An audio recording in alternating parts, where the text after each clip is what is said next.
आज हम चर्चा करने वाले हैं मैट्रिक्स के बारे में। आव्यूह। सबसे पहले हम ये जानते हैं कि आव्यूह किससे कहते हैं। तो आव्यूह का मतलब होता है जब एक या एक से ज्यादा अंकों को दो ब्रैकेट्स के बीच में यदि लिख दिया जाता है। एक या एक से ज्यादा अंकों को दो ब्रैकेट्स के बीच में लिख दिया जाता है तो वो कहलाता है हमारा आव्यूह। अब ये जो आव्यूह होते हैं ये अलग अलग प्रकार के होते हैं। तो आइए देखते हैं टाइप्स ऑफ मैट्रिसेस। आव्यूह के प्रकार। आव्यूह के प्रकार की बात करें तो सबसे पहले आता है रो मैट्रिक्स जिसे पंक्ति आव्यूह कहते हैं। फिर आता है कॉलम मैट्रिक्स जिसे स्तंभ आव्यूह कहते हैं। फिर आता है आपका स्क्वायर मैट्रिक्स वर्ग आव्यूह, रेक्टेंगुलर मैट्रिक्स आयताकार आव्यूह, स्केलर मैट्रिक्स अदिश आव्यूह, डायगोनल मैट्रिक्स विकर्ण आव्यूह, आइडेंटिटी या यूनिट मैट्रिक्स इकाई आव्यूह, नल या जीरो मैट्रिक्स शून्य आव्यूह, ट्रायंगुलर मैट्रिक्स त्रिकोण आव्यूह, ट्रांसपोज ऑफ अ मैट्रिक्स पक्षांतरित आव्यूह। यह आव्यूह के मुख्य रूप से कुछ प्रकार हैं। वन बाय वन हम इन्हें समझने की कोशिश करते हैं। आइए सबसे पहला हमारा जो है वो है रो मैट्रिक्स। रो मैट्रिक्स जिसे पंक्ति आव्यूह कहते हैं। अब रो मैट्रिक्स का मीनिंग क्या होता है? जब एक अंक या एक से अधिक अंकों को पंक्ति जो होती है वो इस तरह से कंटिन्यू चलती है तो पंक्ति आकार में लिखा जाता है तो उसे हम पंक्ति आव्यूह कहते हैं। लाइक दिस हो सकता है कि वो मैट्रिक्स कुछ ऐसा हो। पंक्ति में हो सकता है कि हमने ये लिख दिया तो ये रो मैट्रिक्स हो गया। हो सकता है कि वो ऐसा हो, हमने इस तरह से स्पेस देकर लिख दिया तो इसमें दो अंक हो गए। हो सकता है कि यदि वो रो मैट्रिक्स है तो हम ऐसे भी लिख सकते हैं इसको,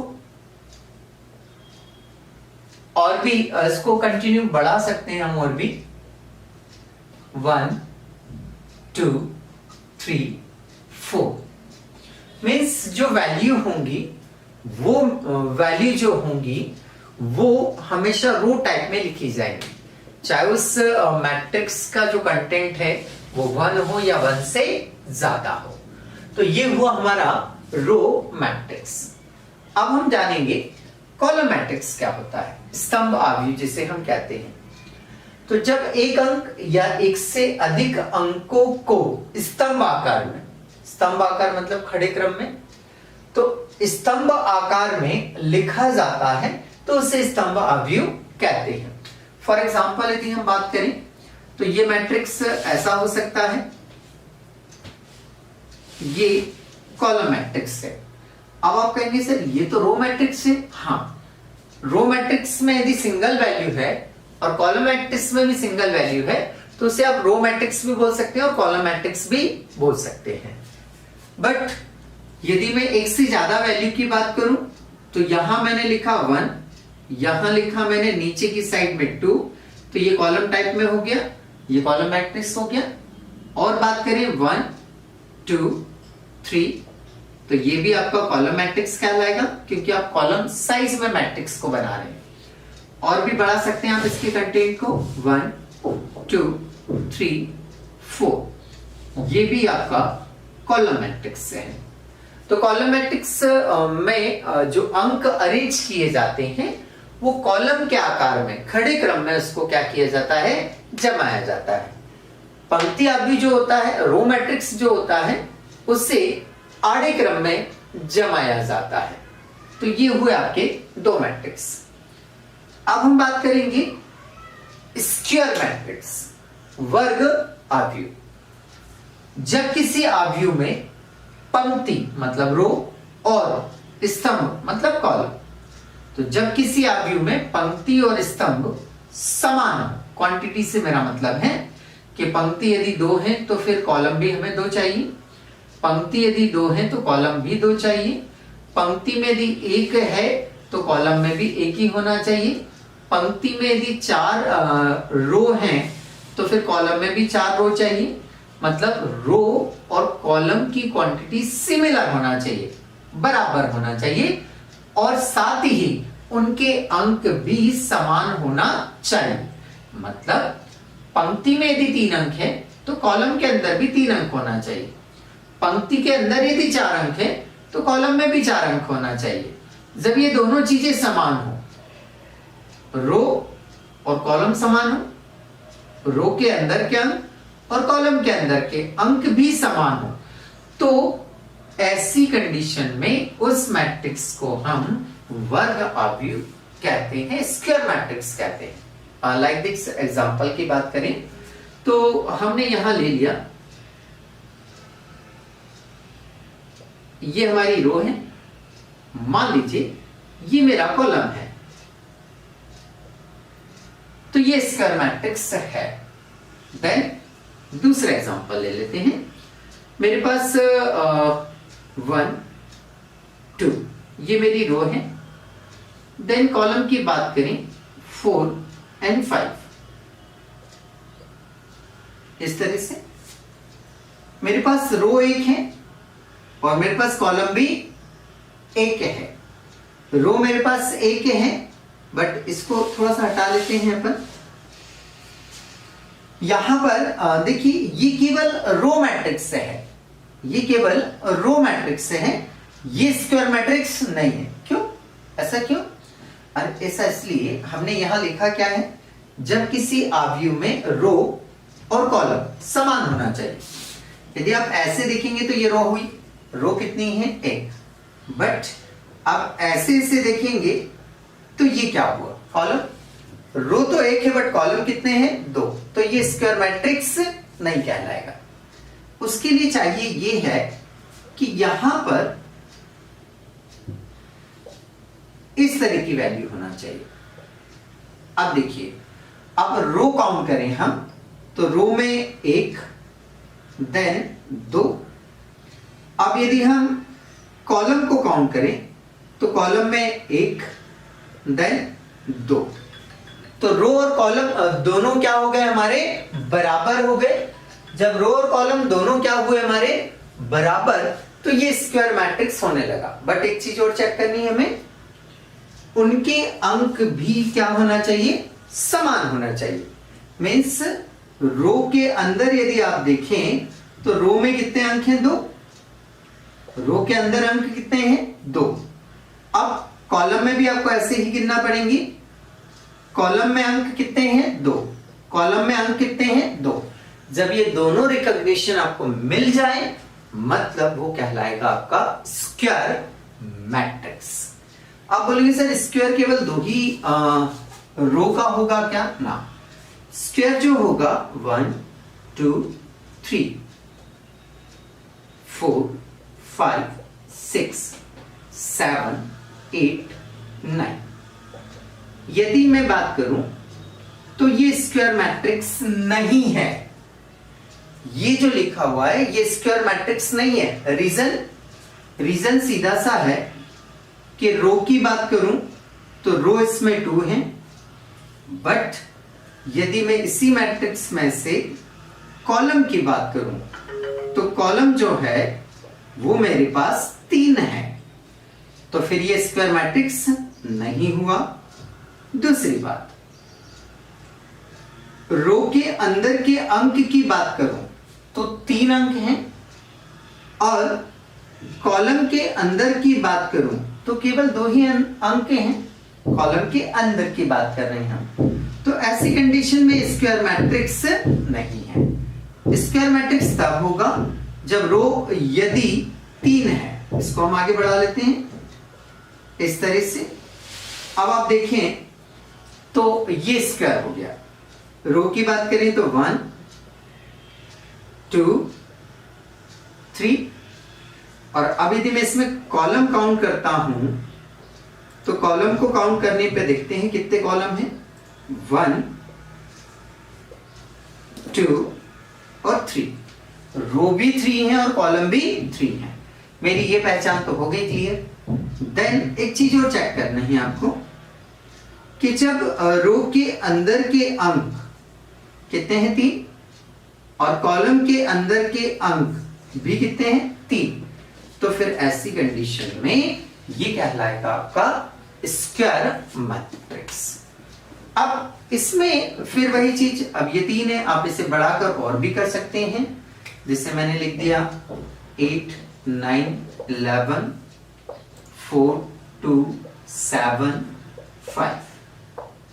ये भी आपका स्क्वायर मैट्रिक्स है। रीजन सीधा सा है, आपकी रो 1 2 3 4 रो हुई। कॉलम की बात करें 1 2 3 4 रो हैं और 4 ही कॉलम है। इट मीन्स ये क्लियर है कि ये आपका क्या कहलाएगा, स्क्वायर मैट्रिक्स कहलाएगा। ठीक, नेक्स्ट हमारा जो टाइप्स ऑफ मैट्रिक्स है वो है हमारा रेक्टेंगुलर मैट्रिक्स। रेक्टेंगुलर मैट्रिक्स मतलब आयताकार आव्यूह। अब इसका डेफिनेशन क्या होता है, पहले हम डेफिनेशन पर आते हैं। तो ऐसा मैट्रिक्स जिसमें रो और कॉलम, ऐसा मैट्रिक्स जिसमें रो और कॉलम असमान हो, मींस डिसिमिलर हो, तो उसे हम रेक्टेंगुलर मैट्रिक्स कहते हैं। रो और कॉलम असमान होने का मींस ऐसा है कि यदि रो 2 हैं, रो यदि 2 हैं तो कॉलम 3 होंगे। रो यदि 2 हैं तो कॉलम 3 होंगे, या इसको हम वाइस वर्सा बोल दें कि रो यदि 3 है तो कॉलम कितने होंगे 2। मींस ये है, अच्छा 2 और 3 फिक्स नहीं है, रो 4 हो सकती है, कॉलम 5 हो सकते हैं, तो ये डेटा चेंज हो सकता है। तो चलिए एग्जांपल से समझते हैं हम। मान लीजिए कोई मैट्रिक्स से है जिसे मैंने ए नाम दे दिया, इसमें मैंने लिख दिया 2 3 4 5 6 7। अब आप इसे यदि ध्यान से देखें तो इसमें आप देख पा रहे हैं कि रो की यदि हम बात करें तो 1 2 और 3 है, ये हमने रो की बात की। अब यदि इसमें हम कॉलम को काउंट करें, कॉलम को यदि काउंट करें तो कॉलम यदि हम काउंट कर रहे हैं तो कॉलम 1 कॉलम 2, मींस रो इसमें 3 है और कॉलम कितने हैं 2 हैं। तो ये कहलाएगा हमारा आयताकार आव्यूह। एक और एग्जांपल देख लेते हैं। मान लीजिए कोई मैट्रिक्स कुछ इस तरह से है 1 2 3 4 5 6। अब इसमें आप पहले तो रो काउंट करें। रो यदि हम काउंट करें तो ये फर्स्ट रो है, ये सेकंड रो है। तो रो की यदि बात करें हम तो रो कितनी हो गई 2। अब हम कॉलम की बात करते हैं। तो कॉलम की यदि हम बात करें तो कॉलम 1 कॉलम 2 कॉलम 3। तो जो कॉलम है वो कितने हैं 3। तो जब रो और कॉलम दोनों असमान हो, डिसिमिलर हो, तो ये मैट्रिक्स आपका कहलाता है रेक्टेंगुलर मैट्रिक्स, आयताकार आव्यूह। नेक्स्ट होता है हमारा स्केलर मैट्रिक्स, अदिश आव्यूह। आइए, ऐसा स्क्वायर मैट्रिक्स, ये हमारी पहली टर्म हो गई, पहली रिक्वायरमेंट हो गई कि हमें स्क्वायर मैट्रिक्स चाहिए। तो ऐसा स्क्वायर मैट्रिक्स जिसकी डायगोनल वैल्यू पर, डायगोनल पर, कर्ण पर वैल्यू 1 से अधिक हो, एक छोड़कर बाकी कुछ भी हो सकता है, 1 को छोड़ दीजिए आप, बाकी कुछ भी हो सकता है। तो जिसकी डायगोनल पर वैल्यू 1 से अधिक हो, 2 हो सकता है, 3 हो सकता है, कितना भी हो सकता है, बट 1 को छोड़ दीजिए, 1 नहीं होना चाहिए। 1 से अधिक हो और सिमिलर हो, मतलब जैसे 2 है तो फिर डायगोनल, अच्छा जो डायगोनल होता है वो क्या होता है, हमने पाइथागोरस प्रमेय पढ़ा हुआ है। ये जो लाइन होती है इसको हम इसको हम कर्ण कहते हैं, इसको हम डायगोनल कहते हैं। तो यहां की वैल्यू की बात करें, हम इन दोनों की वैल्यू की बात नहीं कर रहे हैं। तो वो ये कहना चाह रहा है कि जिसके डायगोनल पर, मतलब जैसे 2 होगा 2 होगा 2 होगा ऐसा, या यहां हो सकता है 4 4 4। तो हम देखें फिर से, ऐसा स्क्वायर मैट्रिक्स जिसके डायगोनल पर वैल्यू 1 से क्या हो, ज्यादा हो और सिमिलर भी हो। ऐसा नहीं चलेगा 4 5 6, ना ना ना ना, सिमिलर भी चाहिए हमें। तो सिमिलर भी हो और बाकी एलिमेंट क्या हो, 0 हो, तो उसे हम क्या कहते हैं, स्केलर मैट्रिक्स। जैसे हम यहां एक एग्जांपल ले लेते हैं। मान लीजिए कोई मैट्रिक्स है, ये मैट्रिक्स हम मान लेते हैं 2 5 8 9, ये कोई मैट्रिक्स है। अब हमें इसमें स्केलर बनाना है, स्केलर बनाना पड़ता है, स्केलर मैट्रिक्स होता नहीं है, स्केलर मैट्रिक्स बनाना पड़ेगा। तो यहां पर ये जो ए मैट्रिक्स है, ये 2/2 के स्क्वायर में है, ऐसे भी वैल्यू 2 है और ऐसे भी वैल्यू 2 है, तो ये स्क्वायर मैट्रिक्स हो गया। अब इस स्क्वायर मैट्रिक्स में वो डायगोनल वैल्यू बता के देगा, कर्ण का मान आपको बताएगा।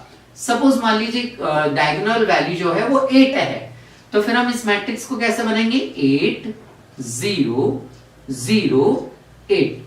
यदि इसके डायगोनल पर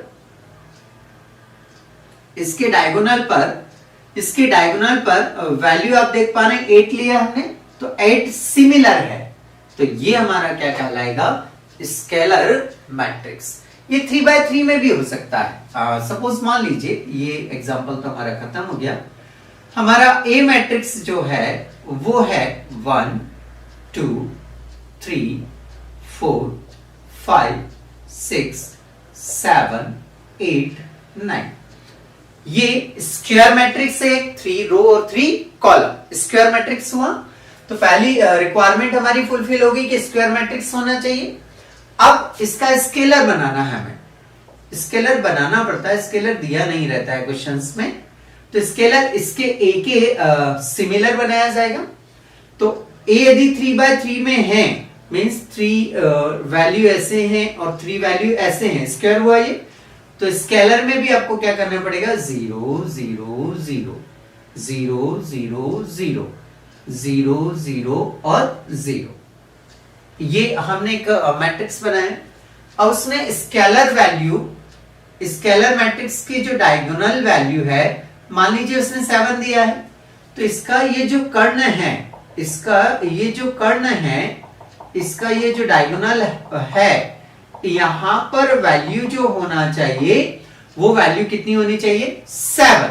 अच्छा, ये सिमिलर रहेगा, है, सबसे अहम बात है कि सिमिलर होना चाहिए, मींस यहां 7 यहां भी 7। तो ये बना हमारा स्केलर मैट्रिक्स। क्लियर?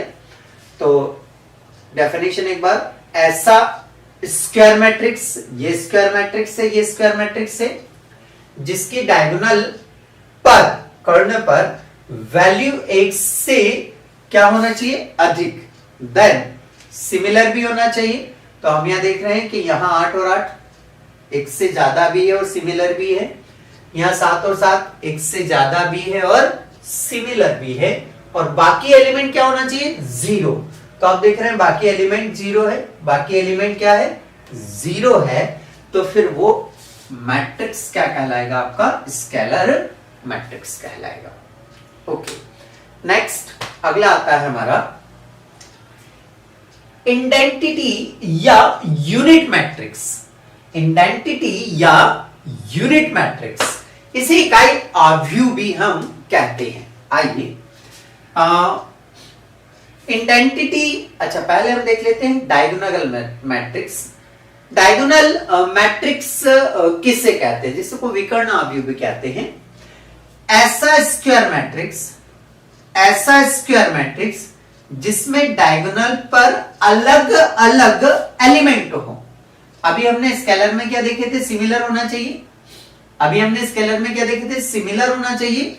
ये बोल रहा है कि अलग अलग डिफरेंट एलिमेंट होना चाहिए, लाइक 1 2 3, कुछ भी हो सकता है, 1 7 5 भी हो सकता है, कुछ भी हो सकता है, बट डिफरेंट होना चाहिए। और बाकी सारे एलिमेंट क्या हो, जीरो हो, तो उसे डायगोनल मैट्रिक्स कहते हैं। अच्छा, स्क्वायर मैट्रिक्स यहां भी चाहिए। जैसे मान लीजिए कि आपका ये मैट्रिक्स है 2 0 0 4, ये जो मैट्रिक्स है ये मैट्रिक्स आपका डायगोनल मैट्रिक्स कहलाएगा, विकर्ण आव्यूह कहलाएगा। देखिए ना, पहली बात तो स्क्वायर मैट्रिक्स है, यस डन।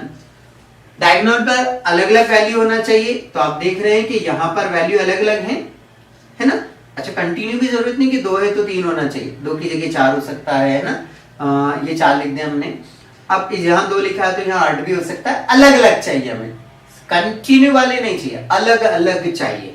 3 में भी बना के देख लेते हैं हम। जैसे मान लीजिए मैंने यहां लिख दिया एक मैट्रिक्स 3x3 में 3 0 0 0 5 0 0 0 9। तो यहां देखिए हम, ये जो डायगोनल है इसकी वैल्यू 3 5 और 9 है, और बाकी सारे क्या हैं, 0 है। बाकी सारे क्या हैं, 0 है। तो वो हमारा हो गया डायगोनल मैट्रिक्स, विकर्ण आव्यूह। ओके, नेक्स्ट आता है हमारा इंडेंटिटी या यूनिट मैट्रिक्स। जी, इंडेंटिटी या यूनिट मैट्रिक्स का डेफिनेशन ऐसा होता है कि ऐसा स्क्वायर मैट्रिक्स, मतलब यहां भी स्क्वायर चाहिए हमें, यस, यहां भी हमें स्क्वायर चाहिए। ऐसा स्क्वायर मैट्रिक्स जिसके डायगोनल पर सभी वैल्यू 1 हो, जिसके डायगोनल पर सभी वैल्यू 1 हो एवं बाकी एलिमेंट क्या हो, 0 हो। देखिए हमने यहां पर बोला था कि एक को छोड़कर या एक से अधिक, तो इसलिए यहां हमने बोला था क्योंकि जो हमारा इंडेंटिटी या यूनिट मैट्रिक्स होता है ये हमेशा अंडरस्टूड होता है कि ये 1 से ही बनाया जाता है, इसलिए हमें बाकी जगह 1 छोड़ना पड़ा। आइए इसका हम एग्जांपल देखते हैं, लाइक दिस 1 0 0 1, ये इसका एग्जांपल हो गया। या ऐसा बोल दें आप 1 0 0 0 1 0 0 0 1। अब इसके हम बात करें डायगोनल पर, तो डायगोनल इसकी जो वैल्यू है वो हम देख पा रहे हैं, यहां पर कितनी है, 1 है, सिमिलर है। तो यहां पर ये कहलाएगा आपका इंडेंटिटी मैट्रिक्स कहलाएगा, इकाई आव्यूह कहलाएगा। मींस ऐसा स्क्वायर मैट्रिक्स जिसके डायगोनल पर सभी वैल्यू क्या होना चाहिए, ओनली 1 होना चाहिए, 2 भी नहीं चलेगा, 3 भी नहीं चलेगा, ओनली कितना होना चाहिए, 1, और बाकी एलिमेंट क्या होना चाहिए, 0 होना चाहिए। तो देखिए यहां बाकी एलिमेंट मैंने 0 लिखे हैं, और जो डायगोनल वैल्यू है वो 1 1 1 ही है। तीनों प्लेस पे 1 होना चाहिए, दोनों प्लेस पे 1 होना चाहिए। मीन जो डायगोनल है, जो कर्ण है, उसकी वैल्यू क्या होना चाहिए, हमेशा 1 होना चाहिए। तो ये हुआ हमारा इंडेंटिटी या यूनिट मैट्रिक्स। आइए नेक्स्ट हमारा है नल या जीरो मैट्रिक्स। शून्य आव्यूह से कहते हैं ऐसा मैट्रिक्स जिसके सभी एलिमेंट 0 हो। ऐसा मैट्रिक्स जिसके सभी एलिमेंट 0 हो उसे हम नल मैट्रिक्स कहते हैं।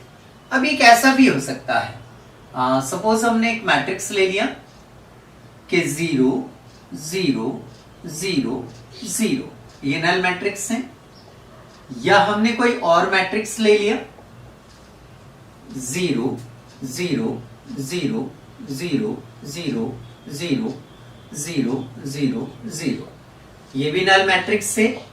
या मैंने कोई मैट्रिक्स ऐसा ले लिया तो ये भी नल मैट्रिक्स है। मींस क्लियर है कि किसी भी मैट्रिक्स के यदि सभी एलिमेंट यदि 0 है तो वो कहलाएगा आपका नल या जीरो मैट्रिक्स। कंप्लीट। नेक्स्ट, इसके बाद आता है हमारा ट्रायंगुलर मैट्रिक्स। जो ट्रायंगुलर मैट्रिक्स होता है जिसे त्रिकोण आव्यूह कहते हैं, ये 2 टाइप्स का होता है। एक अपर ट्रायंगुलर मैट्रिक्स होता है और एक लोअर निचला ट्रायंगुलर मैट्रिक्स होता है। तो चलिए सबसे पहले हम अपर ट्रायंगुलर मैट्रिक्स के बारे में पढ़ते हैं। देखिए ऐसा स्क्वायर मैट्रिक्स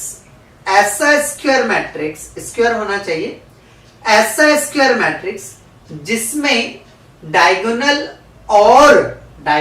और उसके ऊपर के सभी एलिमेंट वैल्यू फॉर्म में हो मतलब नंबर्स में हो और नीचे के सभी एलिमेंट जीरो हो, तो उसे अपर ट्रायंगुलर मैट्रिक्स कहते हैं।